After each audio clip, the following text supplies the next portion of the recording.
está entre las cosas que empezaron a abrogar para decir que uno no tiene obras, pues. Y llegando a este punto. Y para cerrar eso, en Mateo 5:17, según lo que veníamos hablando, yo pienso que esta declaración de nuestro Señor es lo que cancela totalmente esas posiciones que abrogan el diezmo. ¿Estamos ahí?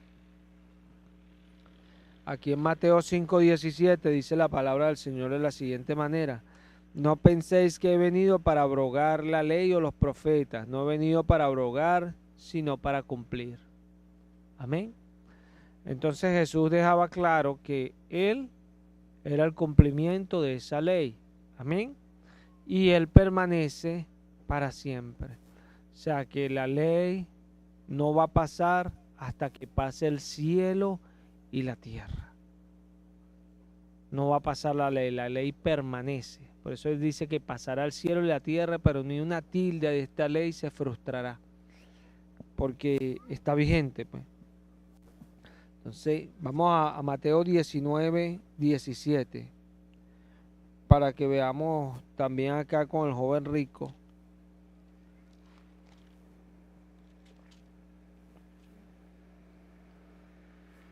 Estas cosas deberían darnos un buen fundamento.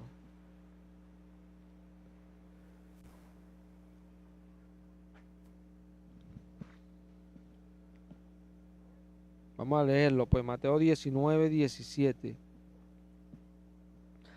Leo en el nombre de Cristo Jesús. Él le dijo: ¿por qué me llamas bueno? Ninguno hay bueno, sino uno, Dios. Mas si quieres entrar en la vida, guarda los mandamientos. Le dijo: ¿cuáles? Y Jesús dijo: no matarás, no adulterarás, no hurtarás, no dirás falso testimonio, honra a tu padre y a tu madre, y amarás a tu prójimo como a ti mismo.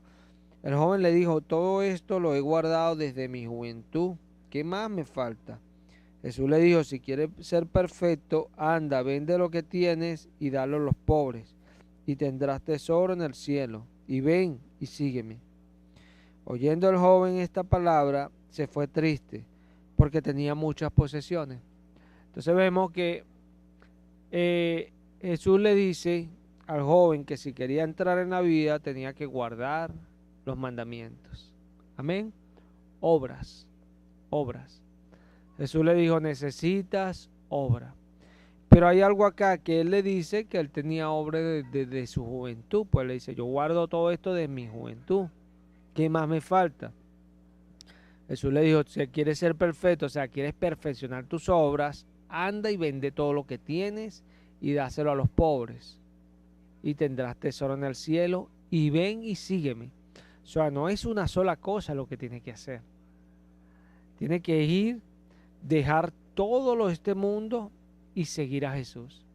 O sea, Jesús le estaba diciendo en realidad que lo que él guardaba no era nada aún. O sea, era simple moralidad. La acción que el joven rico tenía que hacer era completa. La acción que hace un discípulo de Jesús: deja todo, se niega a sí mismo y sigue a Jesús. Amén. Pero nota que él se va triste porque tenía muchas cosas en este mundo, tenía muchas posesiones, pues. Se va triste. Entonces, los discípulos dijeron cuando él se fue triste, dijo en el 23, dice: entonces Jesús dijo a sus discípulos: de cierto os digo que difícilmente entrará un rico en el reino de los cielos. Otra vez os digo que es más fácil pasar un camello por el ojo de una aguja que entrar un rico en el reino de Dios. Sus discípulos, oyendo esto, se asombraron en gran manera, diciendo: ¿quién pues podrá ser salvo? Y mirando, Jesús le dijo: para los hombres esto es imposible, mas para Dios todo es posible. Amén. Entonces nota que ellos, cuando escucharon esto, le dijeron: bueno, Señor, ¿quién podrá ser salvo entonces? Jesús le habló de la gracia. Lo que para ustedes es imposible, para Dios es posible. Gracia, gracia. Sí, es importante entender que nuestras obras demuestran que tenemos gracia. Vamos a ver lo que pasó en Galacia. Vamos a Gálatas 5:4. Gálatas 5:4.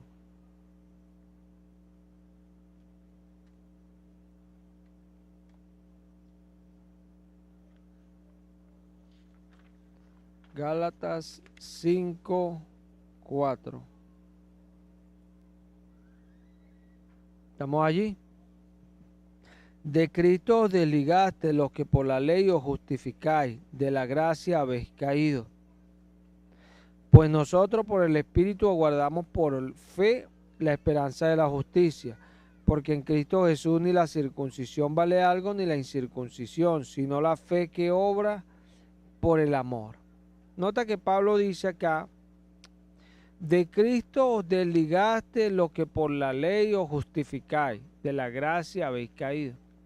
Entonces, toman este texto algunas posiciones para decir que, bueno, no nos podemos justificar por la ley porque caemos de la gracia, o sea, no podemos hacer obra porque entonces ya no es por gracia, sino por obra. Pero lo que Pablo está diciendo allí no es eso. Pablo le está hablando a personas que se justifican por la ley. ¿Se ve? Aquellos que hacen algo y ya creen que por eso son justos. Él no está hablando de que nuestras obras son una muestra de que nos queremos justificar. No, él habla a personas que se quieren justificar por la ley. ¿Cuál era el caso acá? Que querían circuncidarse. O sea, tú te justificas por la ley, de Cristo has caído, te desligaste de Cristo. Sí. Pablo dice que nosotros aguardamos en el Espíritu por fe la esperanza de la justicia. La esperanza esperamos. Sí. Habla de que nosotros esperamos que Dios traiga esa justicia a nosotros. Gracias. Vamos a ir a Romanos 2, 25 al 29. Romanos 2, 25. Vamos a leerlo en Biblia de las Américas.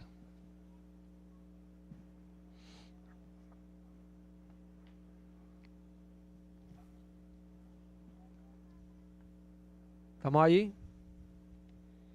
Pues ciertamente la circuncisión es de valor si tú practicas la ley. Pero si eres transgresor de la ley, tu circuncisión se ha vuelto incircuncisión. Por tanto, si el incircunciso que cumple los requisitos de la ley, no se considerará su incircuncisión como circuncisión. Y si el que es físicamente incircunciso guarda la ley, no te juzgará a ti, que aunque tienes la letra de la ley y eres circuncidado, eres transgresor de la ley. Porque no es judío el que lo es exteriormente, ni la circuncisión es la externa, en la carne, sino que es judío el que lo es interiormente, y la circuncisión es la del corazón, por el espíritu, no por la letra, la alabanza del cual no procede de los hombres, sino de Dios. Entonces veamos esto. Pablo acá está hablando a personas que eran circuncidados en la carne, pero violaban la ley. Entonces Pablo le decía que esa circuncisión viene en la carne, viene a ser incircuncisión porque ellos violaban la ley. Entonces, si venía uno que no era circuncidado en la carne, pero cumplía los requisitos de la ley, su incircuncisión venía a ser circuncisión. Viene hablando Pablo, pero ¿qué es lo que Pablo enseña ahí en el trasfondo? Tenemos que saber a quién Dios le dio la circuncisión. Dios le da la circuncisión a Abraham. Dios le da la circuncisión, ¿verdad? ¿Por qué Dios le da la circuncisión a Abraham? ¿Quién me lo puede decir? Como la señal del pacto, la circuncisión, Dios se la da a Abraham como la señal del pacto que él tenía con él. Amén. Esa circuncisión es simbólica según lo que dice Pablo acá, porque dice que la circuncisión es la del corazón. No es judío el que lo es exteriormente, sino aquel que es interiormente. Y la circuncisión no es la que se hace exteriormente, sino es la del corazón. O sea, que Pablo está diciendo que la circuncisión es guardar los mandamientos, ¿cierto? ¿Se entiende en el contexto de lo que está hablando Pablo? O sea, la circuncisión viene a ser guardar los mandamientos. O sea, guardar los mandamientos es la señal de que tengo un pacto con Dios. ¿Se ve? Entonces, ¿qué es esto? Gracia. Sencillo. Yo le creo a Dios, tengo un pacto. La señal se da en mí. ¿Por qué se da en mí? Porque guardo los mandamientos. Y eso demuestra de que Jesús me está influenciando. ¿Ve?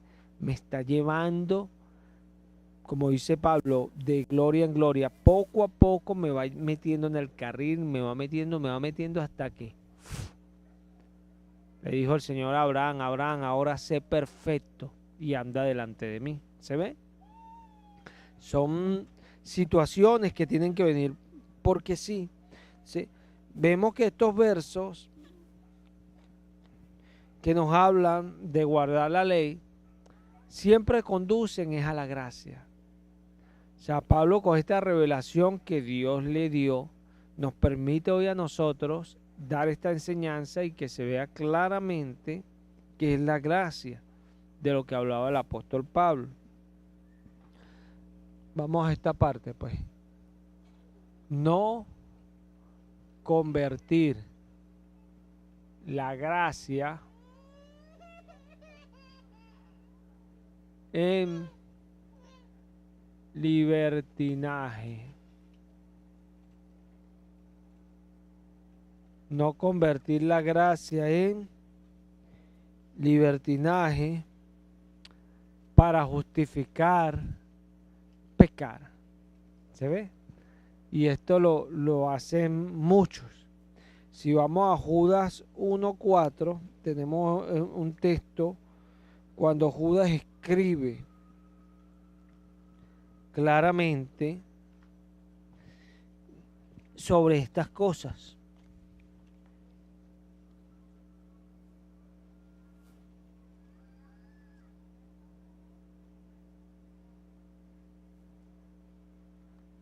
¿Estamos allí? Voy a leer en las Américas, leo en el nombre de Cristo Jesús. Pues algunos hombres se han infiltrado encubiertamente, los cuales desde mucho antes estaban marcados para esta condenación, impíos que convierten la gracia de nuestro Dios en libertinaje y niegan a nuestro único soberano y Señor Jesucristo. Esto es importante entenderlo porque Judas escribe sobre esto, y cuando Judas escribe esto es alertando a la iglesia que somos nosotros, pero en aquel tiempo. ¿Se ve? La iglesia del Señor en el tiempo que ellos estaban en el mundo.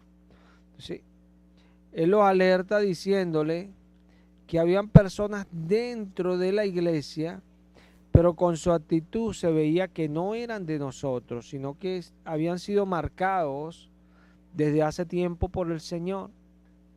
Como dice Pedro, que tropiezan con la palabra siendo desobedientes. Porque en realidad la roca para ellos no es preciosa. ¿Sí? Vemos acá que cuando Judas escribe de esto, Judas dice que ellos convierten en libertinaje la gracia de nuestro Dios y niegan a Dios, el único soberano, y a nuestro Señor Jesucristo. Y yo creo que este es el punto que uno toma para dar esta enseñanza, el punto más importante. O sea, la gracia ellos lo convierten en libertinaje. ¿Por qué? Porque ellos dicen que la gracia es un regalo que no se pierde. Entonces, ellos dicen que es un regalo que no se pierde, pero no, ellos no entienden que gracia es la influencia de Dios sobre nosotros. La gracia es un regalo, pero ¿cuál es el regalo? Que Dios nos influencia. ¿Se ve? No es que la gracia es un regalo que Dios me dio un ticket y entonces yo puedo hacer lo que me da la gana porque yo tengo gracia. O sea, Él me dio ese ticket que ya yo voy para el cielo, soy salvo y no importa lo que haga porque voy para el cielo. Entonces, acá está el problema. Porque convierten en libertinaje la gracia. Entonces Judas nos completa la idea al decirnos que ellos niegan a Dios, el único soberano, y a nuestro Señor Jesucristo. ¿Cómo lo niegan? No es que ellos no dicen Cristo no es el Señor, no, ellos igual dicen que Cristo es el Señor. Pero ¿cómo lo niegan? Lo niegan con sus acciones, con sus actitudes, con lo que viven, con lo que hacen. No sé cuántos de ustedes han escuchado cuando pasan por allí en el carro con el parlante los de Emmanuel, diciendo que vayas a la iglesia por tu milagro, como si estuvieran vendiendo plátanos. Anda a la iglesia porque ahí vas a ver tu milagro. ¿Ah? Ninguno de los hombres de Dios. Pablo le dice a los atenienses, arrepiéntanse, arrepiéntanse. Es así, el Señor ha pasado estos tiempos de ignorancia y los ha dejado para que todo hombre se arrepienta. Y lo busca a Él, si palpando lo pueden hallar, mandando a arrepentirse. Pedro en su primer discurso le preguntan, ¿qué haremos? Arrepentíos y bautícese cada uno de ustedes en el nombre de Jesús para el perdón de los pecados y recibiréis el regalo del Espíritu Santo. Hay una diferencia, ¿cierto? Sí. Y cuando nosotros vemos estas actitudes, nosotros ya sabemos que estamos delante de falsos profetas. Porque la gracia la convierte en un libertinaje para ellos justificar su pecado. O sea, no importa, total. Y dice Romanos 6, vamos allá.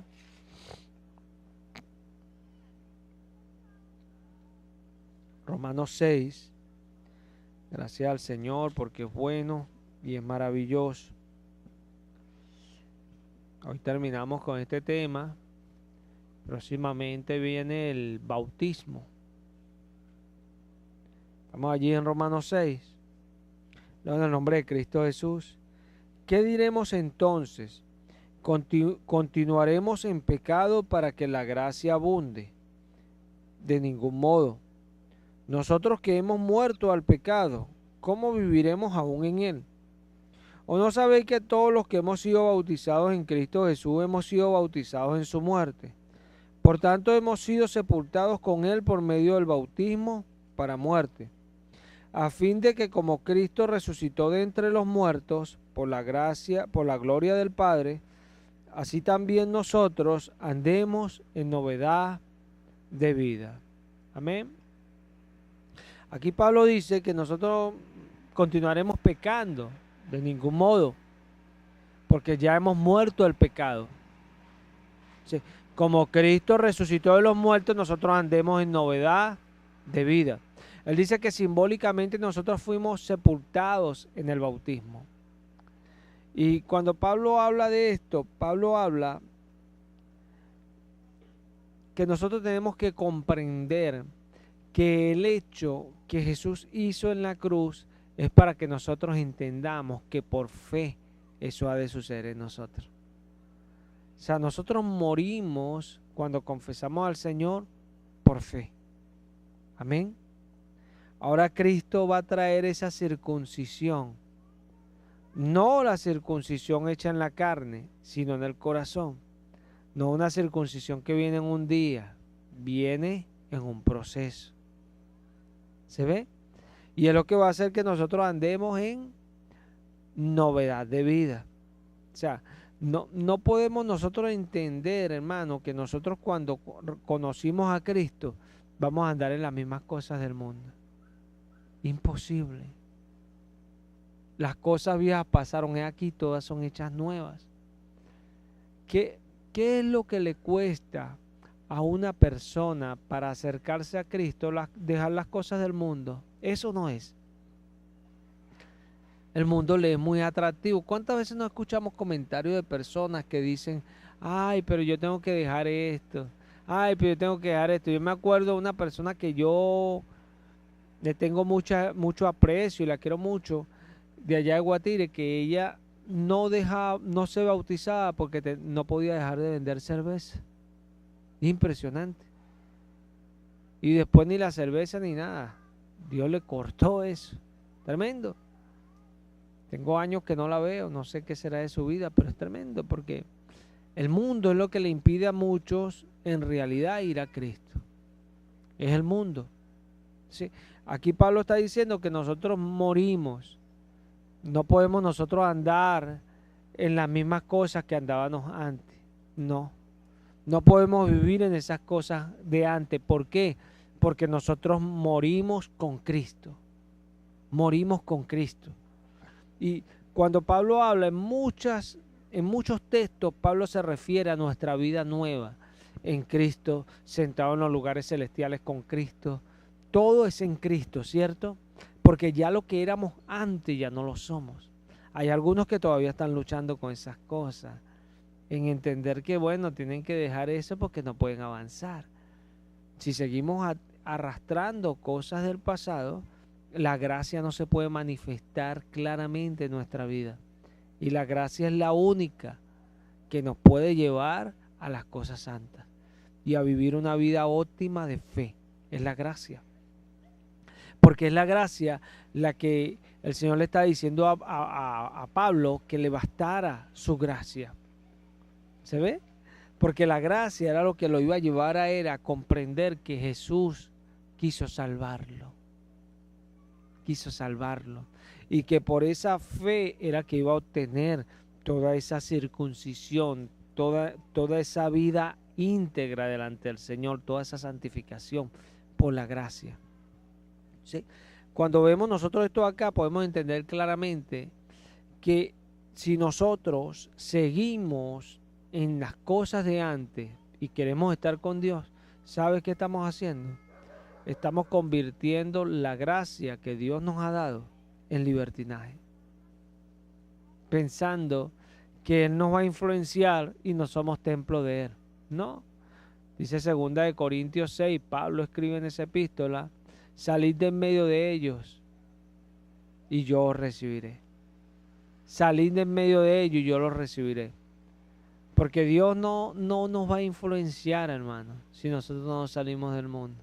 Hay que salir del mundo. No solamente que, ay, yo salí porque ya no estoy allá, no. Sacar la mente de allá, porque la mujer de Lot, y Jesús dijo a sus discípulos, recuérdense de la mujer de Lot. Todo el que quiera salvar su vida la perderá. Eso habla de una actitud que no quiere salir del mundo, que está metida en el mundo. Y mientras nuestra actitud esté metida en el mundo, no podemos dejar que Cristo se manifieste libremente en nosotros. Y eso es realmente lo que es gracia. Realmente. Porque algunos olvidan que la gracia no es forzada, la gracia viene por medio de la fe. Y la fe es algo que tiene que funcionar de una manera como un niño espera la leche. Su tetero lo espera ahí, confiado que ahí va a ir su tetero. Sencillo. Tito 2:11. Tito 2:11.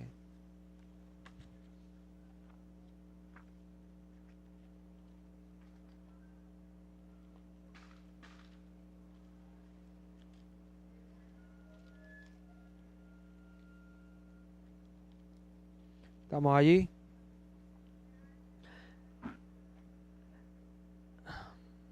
En el nombre de Cristo Jesús.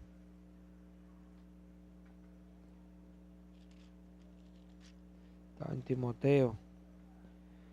Porque la gracia de Dios se ha manifestado para salvación a todos los hombres, enseñándonos que renunciando a la impiedad y a los deseos mundanos, vivamos en este siglo sobria, justa y piadosamente, aguardando la esperanza bienaventurada y la manifestación gloriosa de nuestro gran Dios y Salvador Jesucristo, quien se dio a sí mismo por nosotros para redimirnos de toda iniquidad y purificar para sí un pueblo propio, celoso de buenas obras. Nota, dice acá que la gracia de Dios se ha manifestado para salvación a todos los hombres, enseñándonos que renunciando a la impiedad y a los deseos mundanos vivamos en este siglo sobria, justa y piadosamente. Nosotros somos los que renunciamos.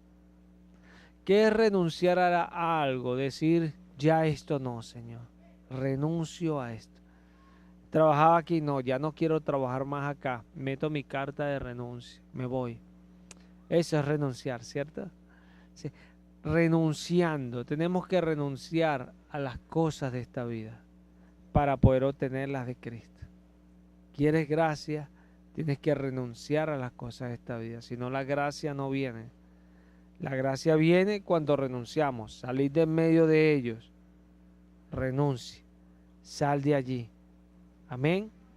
Bueno, gracias al Señor por esta enseñanza. Ya esta es la enseñanza de la gracia. Con el favor del Señor, el sábado, si el Señor lo permite, comenzamos con el bautismo. Vamos a darle gracias al Señor. Padre, gracias. Damos gracias, Señor, por habernos permitido compartir toda esta enseñanza de la gracia. Eres tú quien nos has sostenido, nos ha dado la revelación y la sabiduría. Que sean tus palabras retumbando en nuestras mentes y nuestros corazones cada día, Padre. Estamos delante de ti. Te pedimos por las obras, te pedimos que abras las puertas, que bendigas, que traigas provisión. Y que en todo lo que hagamos seas tú glorificado. Pedimos por nuestros hermanos, Señor, y por la iglesia. Te lo pedimos en el nombre de Jesús. Muchas gracias, Señor. Gracias, Padre. Amén.